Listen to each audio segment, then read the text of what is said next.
Alhamdulillahi Rabbil Alamin.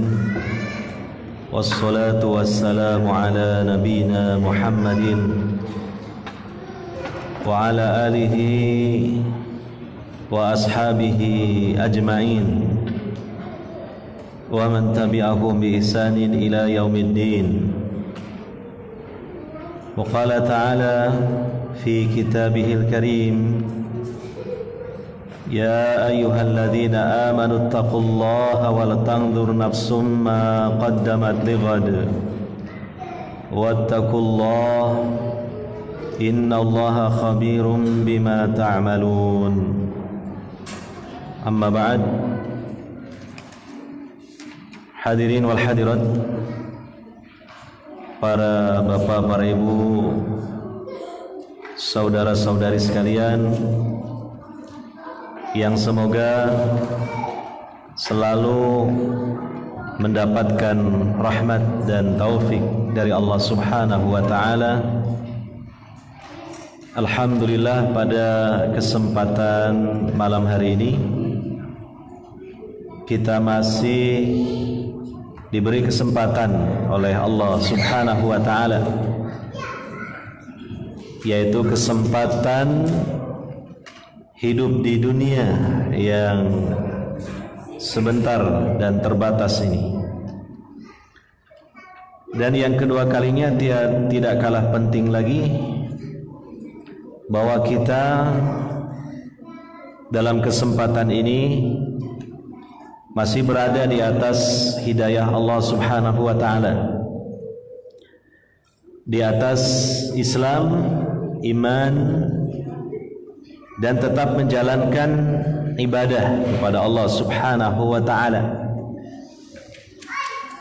Dan di antara pangkal dari ibadah kita kepada Allah Subhanahu wa ta'ala adalah melaksanakan salat, terutama salat fardu. Kenapa disebut pangkal? Karena kita ingat dalam sebuah hadis Nabi SAW bersabda, "Awwalu ma yuhasabu bihil abdu yaumal qiyamati as-salah, fa in saluhat saluha sairu amalihi, wa in fasadat fasada sairu amalihi." Yang pertama-tama dihisab di hari kiamat dari seorang hamba adalah solatnya. Apabila solatnya baik, maka amalnya yang lain dianggap baik. Tapi kalau solatnya rusak, maka amalan yang lainnya dianggap rusak.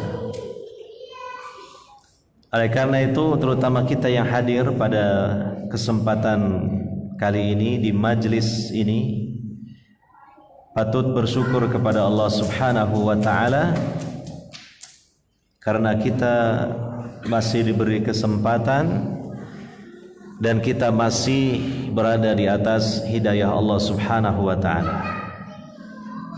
Kita harus syukuri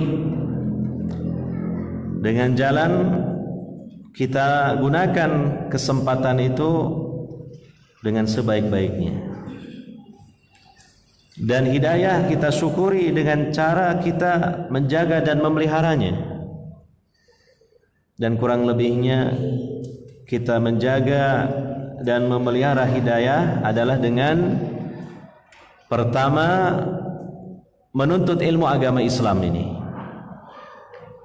mempelajari ayat-ayat Al-Quran dan sunnah Nabi Sallallahu Alaihi Wasallam dengan pemahaman yang selamat, yaitu pemahaman para sahabat Nabi atau pemahaman ahlu sunnah wal jamaah. Yang kedua dengan beramal, artinya mengamalkan ilmu yang telah kita ketahui itu. Dan yang ketiga sebagai pelengkapnya adalah banyak-banyak berdoa kepada Allah Subhanahu wa ta'ala agar kita tetap berada di atas hidayah Allah Subhanahu wa ta'ala. Termasuk kita hadir pada kesempatan malam hari ini di majelis ini dalam rangka untuk hal itu, yaitu dalam rangka mensyukuri nikmat hidayah dengan cara menjaga dan merawatnya berupa kita pelajari ayat-ayat Al-Quran dan sunnah Nabi Sallallahu Alaihi Wasallam dengan pemahaman yang selamat, pemahaman para sahabat Nabi atau pemahaman Ahlus Sunnah wal Jamaah. Hadirin wal hadirat yang dimuliakan oleh Allah Subhanahu wa taala, kajian kita pada kesempatan malam hari ini sebagaimana telah rutin kita selenggarakan, yaitu membahas kitab Riyadhus Shalihin. Sekarang bab yang ke-9, babu fiman sanna sunnatan hasanatan au sayyi'atan. Bab tentang orang yang membikin sunnah hasanah, memberikan contoh atau teladan berupa kebaikan, ya. Atau sebaliknya memberikan contoh atau teladan berupa keburukan. Dan bab ini hampir mirip juga dengan bab sebelumnya, atau bisa dikatakan kelanjutan dari tema dari bab sebelumnya. Bab sebelumnya adalah an-nahyu 'anil bid'ah wa muhdatsatil umur. Larangan dari melakukan bid'ah-bid'ah dan perkara-perkara yang baru dalam urusan agama Islam ini. Ini adalah bab yang ke-9 mirip dengan hal itu dan sebagai pelengkapnya. Imam Nawawi rahimahullah ta'ala menyampaikan sedikit saja ayat dalam Al-Quran pada babnya ini, yaitu yang pertama ayat 74 surah Al-Furqan. Allah Subhanahu wa taala berfirman, walladzina yaquluna rabbana hab lana min azwajina wa dhurriyyatina qurrata a'yun waj'alna lil muttaqina imama. Dan orang-orang, ini adalah ausaf atau sifat-sifat ibadur rahman, hamba-hamba ar-Rahman, hamba-hamba Allah yang terpilih, yang disebutkan dalam surah Al-Furqan. Di antara sifat mereka adalah mereka orang-orang yang senantiasa berdoa, wahai Rabb kami, anugerahkanlah kepada kami berupa istri-istri kami. Dalam penjelasannya ini bukan hanya istri sebenarnya, tapi sekaligus suami. Artinya bagi seorang pria maka dia memaksudkan dengan azwaj adalah istri, dan bagi seorang wanita memaksudkan dengan azwaj ini adalah suami. Karena dalam bahasa Arab pasangan hidup, yaitu dalam hal berumah tangga, itu dua-duanya disebut zauj, az-zauj. Ya. Jadi boleh seorang laki-laki mengatakan kepada istrinya zauj. Jadi zauj adalah istri. Boleh juga seorang wanita mengatakan kepada suaminya, yaitu suaminya, zauj juga. Boleh dua-duanya. Sekalipun juga terkadang disebut secara spesifik. Kalau untuk suami disebut zauj, tapi untuk istri adalah zaujah. Terlebih dalam ilmu faraid atau mawaris, memang para ulama biasanya menyebut dua pasangan itu secara spesifik karena untuk lebih memudahkan dalam memahami. Di mana suami disebut zauj dan istri disebut zaujah. Tapi secara bahasa Arab boleh gitu. Seorang suami mengatakan istrinya adalah zauji, boleh. Seorang istri mengatakan suaminya dengan mengatakan zauji, boleh. Oleh karena itu azwaj ya, dalam ayat ini tidak sebatas istri tapi juga suami bagi wanita. Artinya ibadur rahman di sini tanpa terkecuali juga para wanita, bukan hanya khusus bagi laki-laki saja ya. Oleh karenanya ini adalah doa. Maka doa ini disyariatkan bukan hanya untuk para suami saja, tapi pun juga untuk para istri. Ya. Dan tidak ada masalah dengan menyebut lafadznya secara jama' azwaj. Tidak harus dipahami secara saklek. Kalau suami punya istri-istri wajar karena ada syariat poligami. Tapi kalau bagi wanita menyebut suami-suami, apakah dibenarkan poliandri? Ya. Tidak demikian juga. Karena istilah azwaj di sini menyebut bahwa ya, yang berdoa ini adalah sekumpulan orang. Ya. Ibadur Rahman itu kan bukan satu orang, jadi hamba-hamba Allah Ar-Rahman. Makanya di awal ayat Allah menyebut walladzina, bukan walladzi. Ya. Walladzina yakuluna, bukan walladzi yakulu, bukan begitu. Jadi ke situ dari sisi bahasa Arabnya. Ya. Wa dzurriyyatina, dan anak keturunan kami, qurrata a'yun, sebagai penyejuk mata. Ya. Artinya menjadi istri ya bagi seorang laki-laki dan anak-anak yang soleh serta solehah. Gitu. Kalau seorang istri, sebagaimana disebutkan oleh Nabi SAW tentang tipikal istri yang soleha, yaitu idza nadarta sarratka, ya, kalau kamu memandangnya itu merasa senang, bukan merasa senep, merasa senang kan gitu. Tidak harus berwajah rupawan cantik kan, ya. Ya, namanya menyenangkan itu kan tidak harus begitu. Bisa saja kan seorang wanita yang cantik wajahnya tapi buruk perilakunya sehingga suaminya melihatnya merasa sebal kepadanya. Ya, jadi tidak harus cantik ya. Apalagi namanya cantik juga relatif.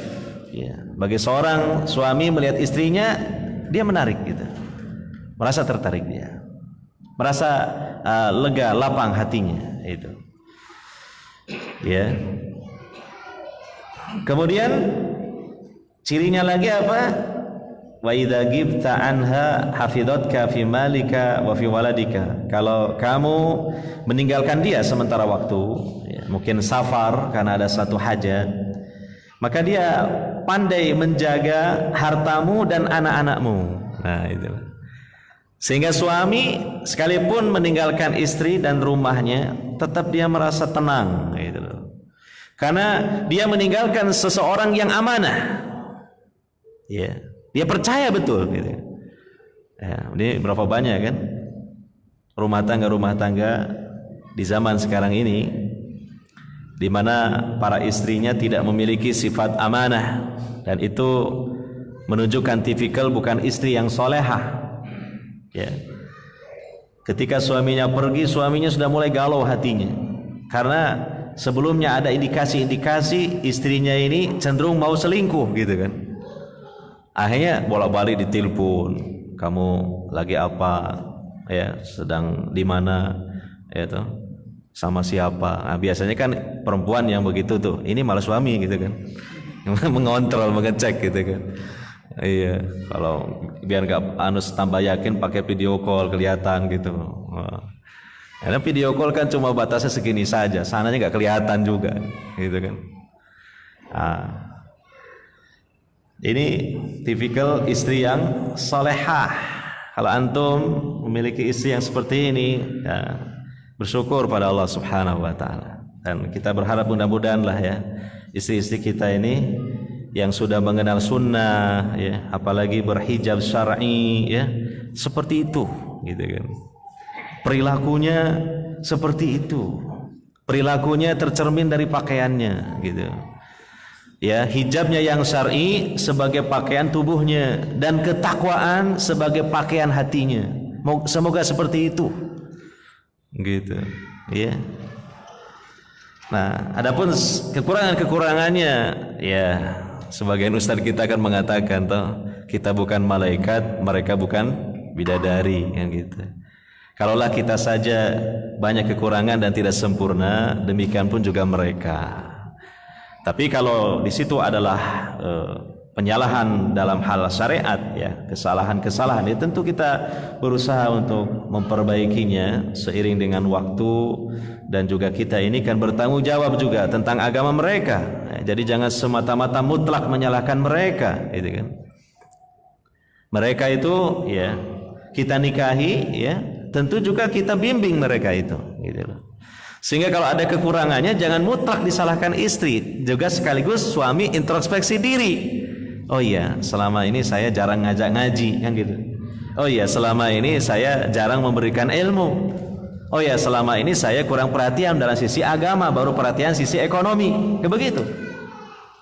Ya. Dan tetaplah namanya manusia, ya. Sekalipun sudah tampil itu menjadi seorang wanita yang berilmu, mengamalkan, tetap saja ada kekurangan sebagaimana juga kita. Dan itu ada manfaatnya, ada faedahnya. Ya, kekurangan dari pasangan kita supaya kita tidak berlebihan mencintainya. Karena istri kita yang hakiki adalah di sorga. Bisa berupa istri kita yang bersama-sama kita masuk ke sorga, ataupun juga bidadari di sana. Dan seandainya misalnya istri kita ini hilang dari kita karena mungkin meninggalnya duluan, kita tidak terlalu depresi, ya, karena ada keseimbangan dalam hati kita. Coba kalau istri kita kayak bidadari, gimana kira-kira? Ya, terus kemudian hilang dari kita, wah stres kita, gila kita, ya. Makanya ada sisi hikmahnya juga. Dan yang kedua, menunjukkan inilah dunia, berikut semua isinya, tidak ada yang sempurna, supaya kita mencita-citakan yang sempurna, yaitu apa? Sorga dan seisinya, begitu. Jadi kita berpikir positif saja, ya. Nah, kembali kepada tipikal istri yang solehah itu, ya. Wa fi waladika, ya. Dan ketika kita tidak ada di rumahnya, anak-anak kita pun dijaga oleh dia, ya. Tidak kemudian karena tidak ada bapaknya diumbar, gitu kan. Karena yang memimpinkan bapakmu, gitu kan.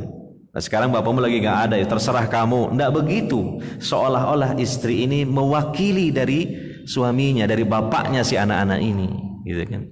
Diperhatikan semuanya, ya. Diperhatikan kebutuhannya, diperhatikan kasih sayangnya, diperhatikan bagaimana pelaksanaan syariatnya.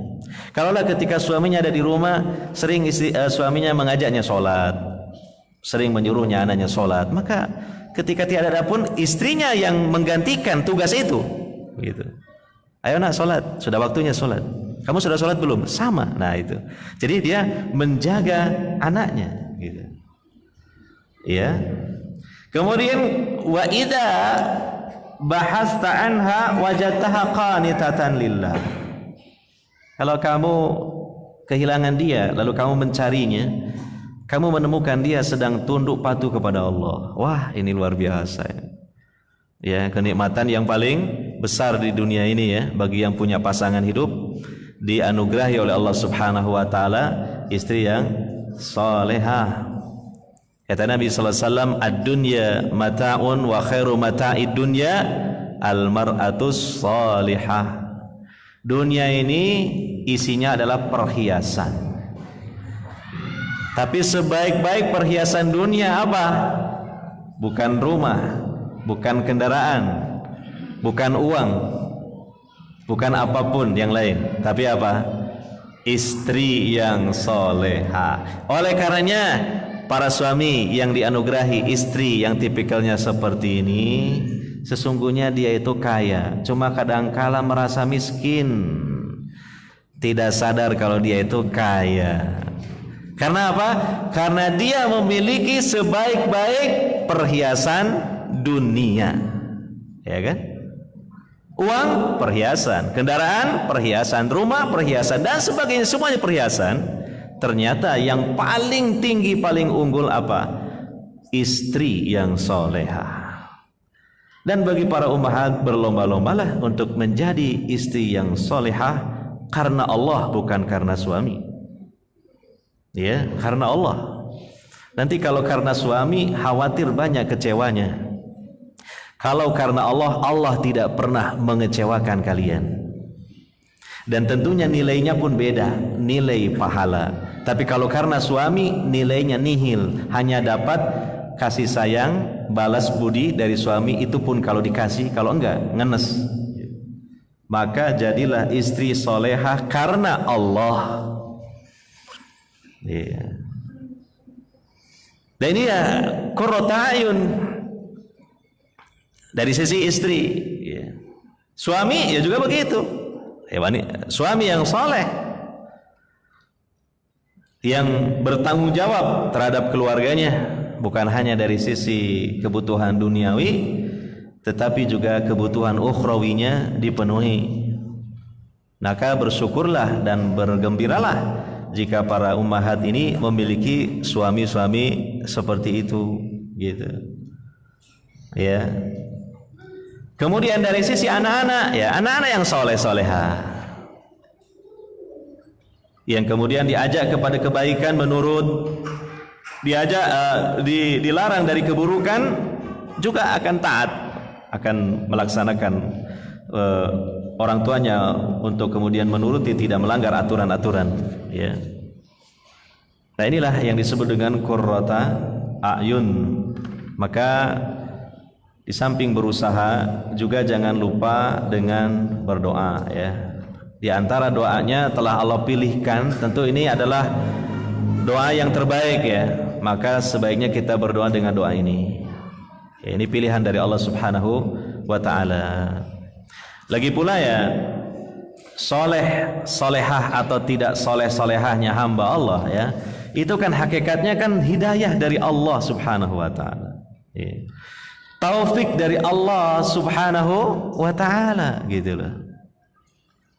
Ya, contohnya Asia, pendidikan apa sih yang diberikan oleh Fir'aun suaminya sehingga istrinya jadi istri yang mukminah solehah? Nggak ada. Fir'aun itu mengaku dirinya sebagai Tuhan selain Allah. Iya kan? Nah, itu sudah ada contoh dalam sejarah. Ya. Kemudian kurang apa itu? Nabi Nuh memberikan pendidikan yang terbaik untuk istrinya, tapi istrinya tetap kafir seperti itu. Sudah ada contoh dalam sejarah. Ya. Demikian juga anak, pendidikan apa yang telah diberikan kepada Nabi Ibrahim sehingga tampil menjadi Khalilur Rahman, padahal ayahnya ini pembuat patung yang disembah. Ya, itu sejarah. Ini menunjukkan bahwa hakikatnya baiknya hamba Allah itu karena hidayah. Bukan karena semata-mata bagusnya pendidikan, bukan karena semata-mata bagusnya lingkungan, ya. Tapi hakikatnya adalah hidayah. Disinilah kita akan mengetahui rahasia doa. Doa itu penting, gitu. Maka Allah pilihkan doa yang terbaik untuk hal ini, untuk menjadikan keluarga ya, istri, suami, anak-anak ya, menjadi qurrata a'yun, ya, menjadi penyejuk pandangan mata melalui doa ini. Maka alangkah baiknya doa ini jangan kita tinggalkan di setiap untaian doa-doa kita kepada Allah Subhanahu wa ta'ala. Rabbana hablana min azwajina wa dhurriyyatina qurrata a'yun waj'alna lil muttaqina imama waj'alna lil muttaqina imama, dan jadikanlah kami ini ya Allah menjadi imam, pemimpin bagi orang-orang yang bertakwa. Kalau pemimpin orang berarti ya, keunggulannya kenapa kok jadi imam? Karena takwanya, kan gitu. Beda lagi kalau waj'alna lil agniyai imama, beda pasti. Jadikanlah untuk orang kaya sebagai imam, oh, berarti paling kaya dia. Kalau jadi imam bagi orang bertakwa berarti paling bertakwa, bahkan menjadi teladan, panutan, contoh baik gitu loh. Pilot project istilahnya. Ini doa yang luar biasa kan, nggak tanggung-tanggung loh ini mintanya ini, ya kan? Dua penggal doa dari ayat ini tidak tanggung-tanggung. Pertama, minta kepada Allah Subhanahu wa taala dijadikan diri kita, pasangan kita, anak keturunan kita menjadi hamba-hamba Allah yang salihin dan salihat. Terus yang kedua, menjadi teladan dalam ketakwaan. Gitu.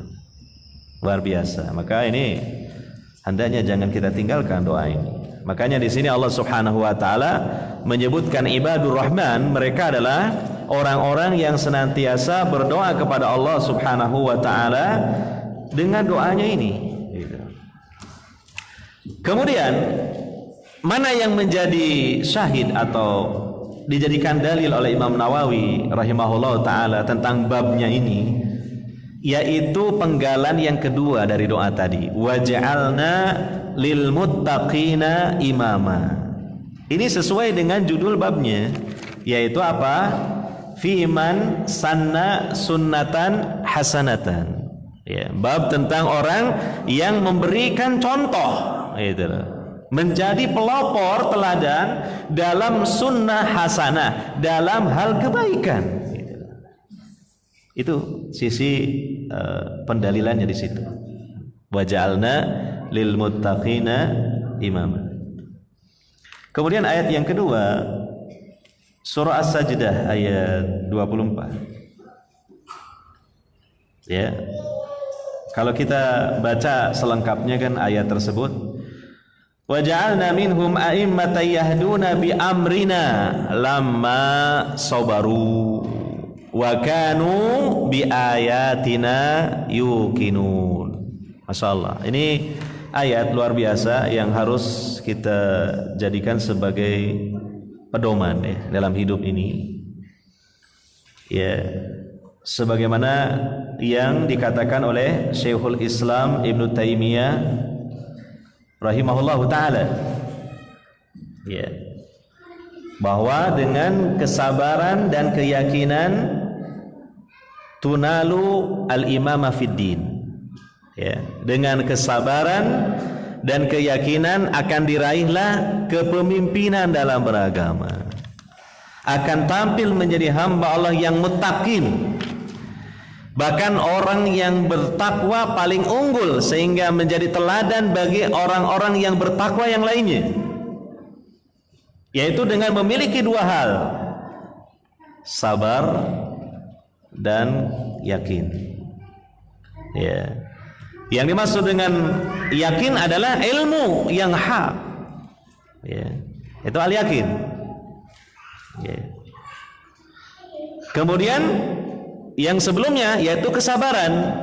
Sabar dalam hal apa? Pertama, dalam melaksanakan ketaatan kepada Allah Ta'ala. Yang kedua, sabar dalam meninggalkan larangan Allah Ta'ala.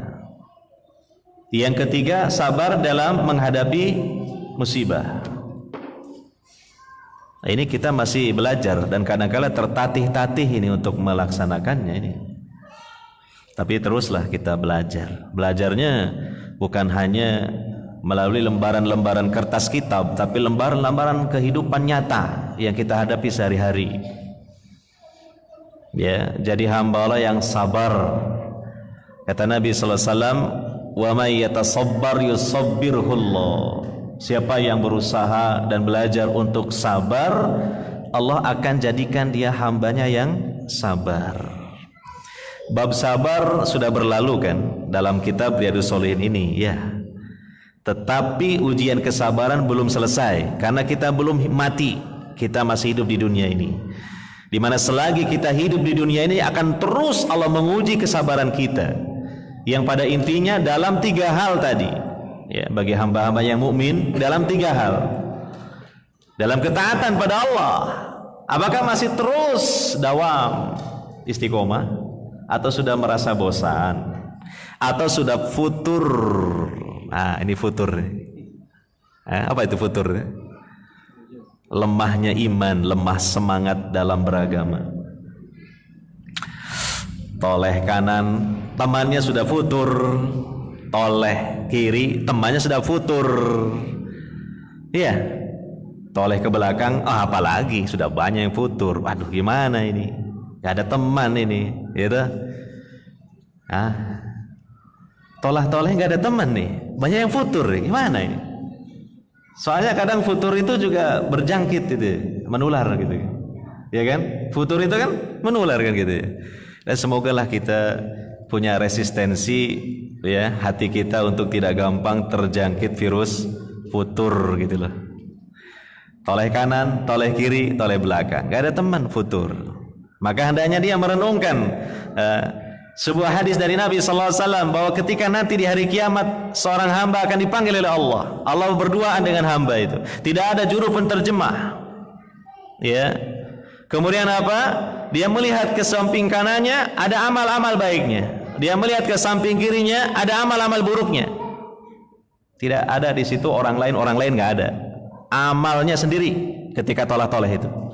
Noleh kanan amal baiknya, noleh kiri amal buruknya. Lihat ke depan api neraka menyala-nyala siap membakar dia. Maka kemudian Nabi SAW mengatakan ittaqin nar walau bisyikki tamroh.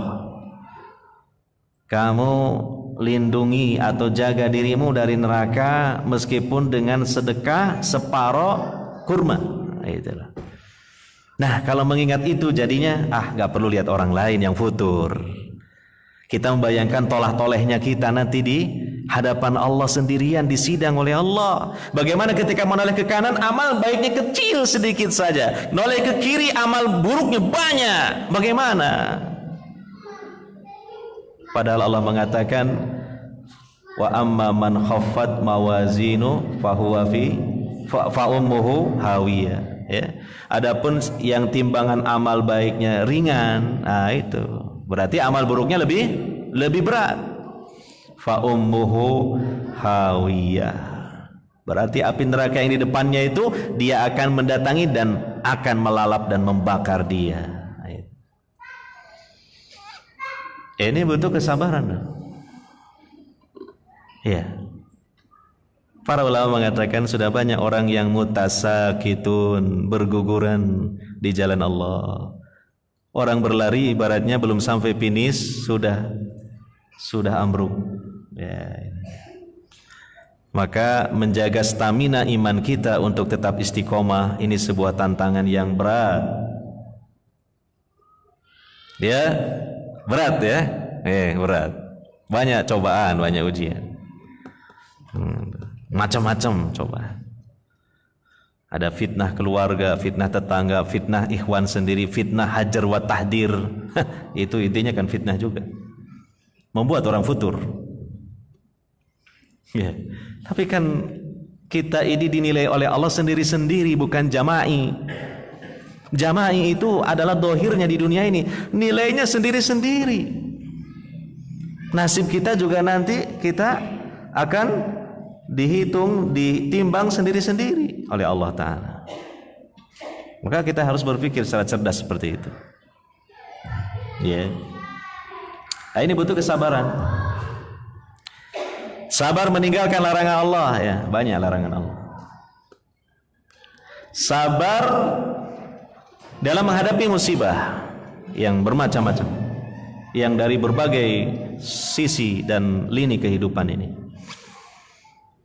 Nah, ini kita butuh kesabaran ya, sangat butuh.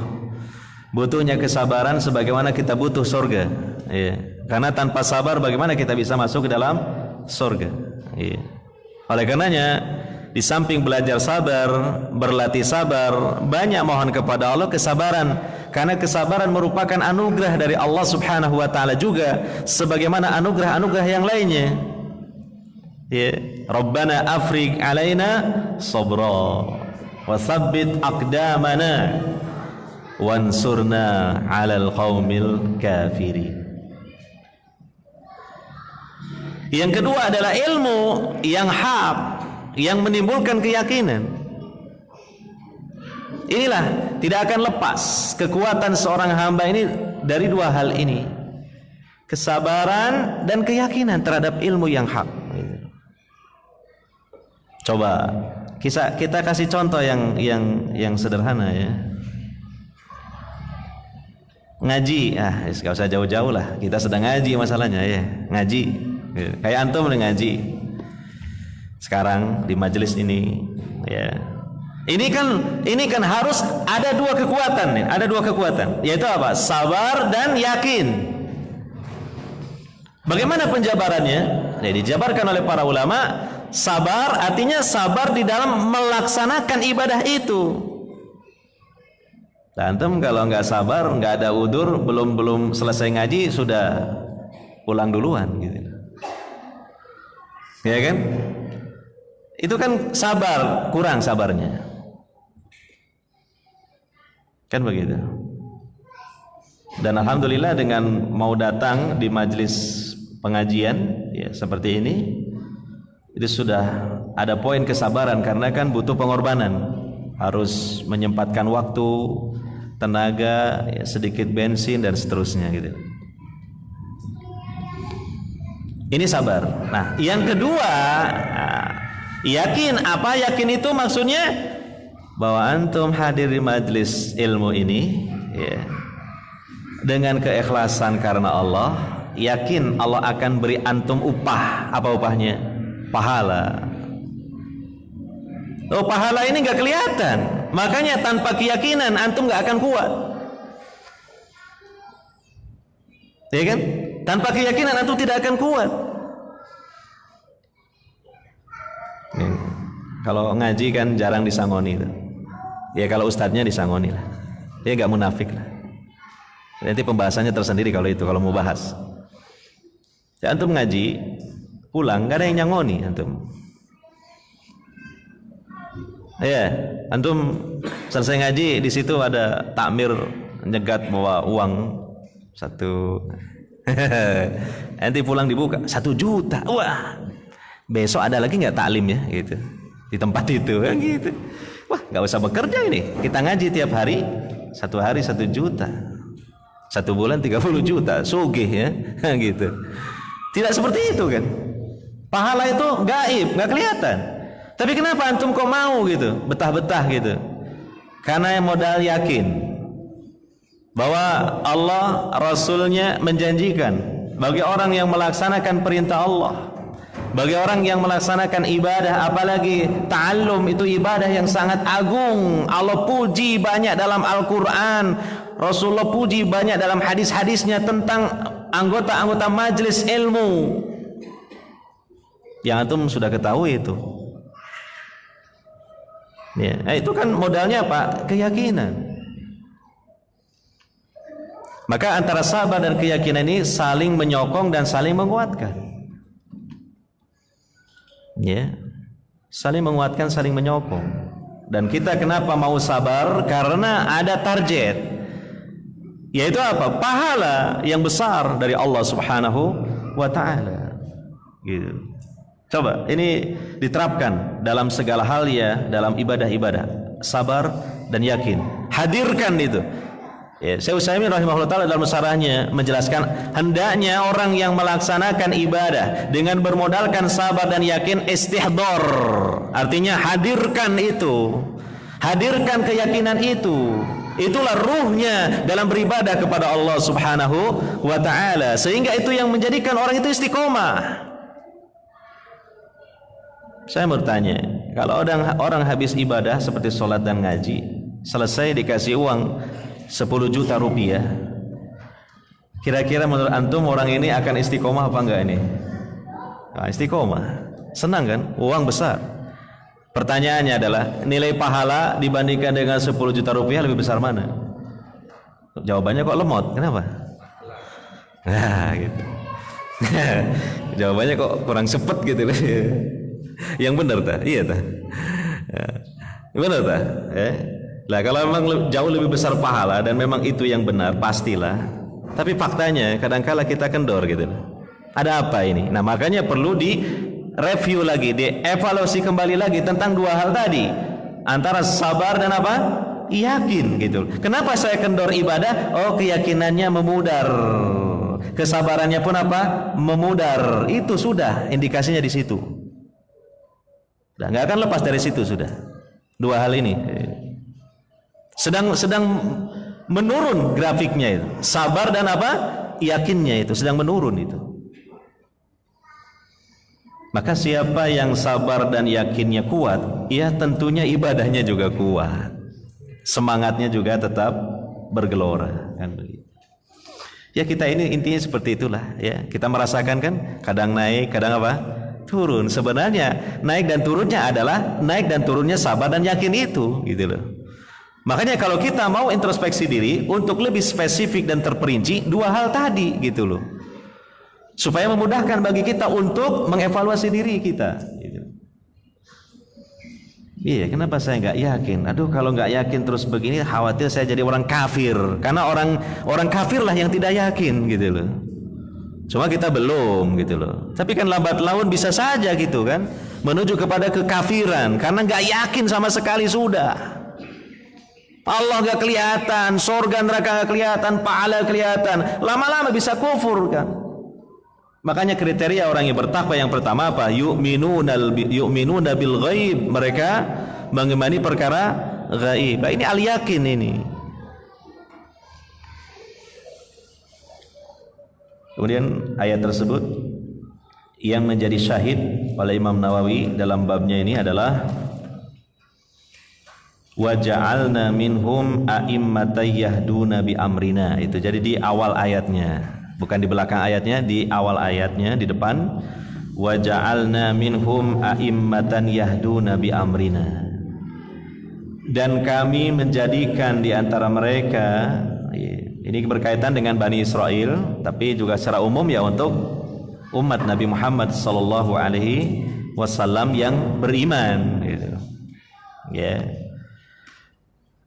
A'immah menjadi para imam, para pemimpin. Yahduna bi amrina, yang mana mereka menunjuki manusia yang lain dengan perintah kami. Nah, kalau menunjuki manusia, ya kan, berarti dia menjadi pelopor gitu. Dia yang mengajak kepada kebaikan, bahkan dia mencontohkan dalam kebaikan itu dengan pengamalan dia. Nah, itulah ayatnya yang dijadikan dalil oleh Imam Nawawi rahimahullahu taala. Ya. Kemudian kita baca hadisnya ini. Kalau ada waktu Isya ya. Isya. Adzan ya. Berarti ya kita akhiri saja sampai di sini kalau kita. Ya, kita akhiri sampai di sini pengajian kita. Insyaallah bulan depan kita akan baca. Oh ya, bulan masih ada ya, satu kali lagi. Insyaallah di pekan depan kita baca hadisnya. Kalau di kitab saya hanya satu hadis saja mengenai bab ini ya. Dan insyaallah nanti kita semoga mendapatkan banyak faedah ya dari membaca hadis dengan syarahnya ya. Mungkin ini saja yang dapat saya sampaikan. Semoga ya kita mendapatkan banyak kebaikan lah dengan hadirnya kita di majelis ini walaupun singkat ya. Dengan sabar dan yakin tadi, itu modalnya. Dan semoga Allah Subhanahu wa taala menetapkan dalam hati kita sabar dan yakin itu. Bahkan kita mohon supaya dikuatkan dan lebih dikuatkan lagi gitu kesabaran dan keyakinan kita ini sampai kita menghadap Allah Subhanahu wa taala suatu saat nanti. Yeah. Demikian subhanakallahumma wa bihamdika asyhadu an la ilaha illa anta astaghfiruka wa atubu ilaik. Wa sallallahu ala nabiyyina Muhammadin wa ala alihi wa sahbihi ajmain. Wassalamualaikum warahmatullahi wabarakatuh.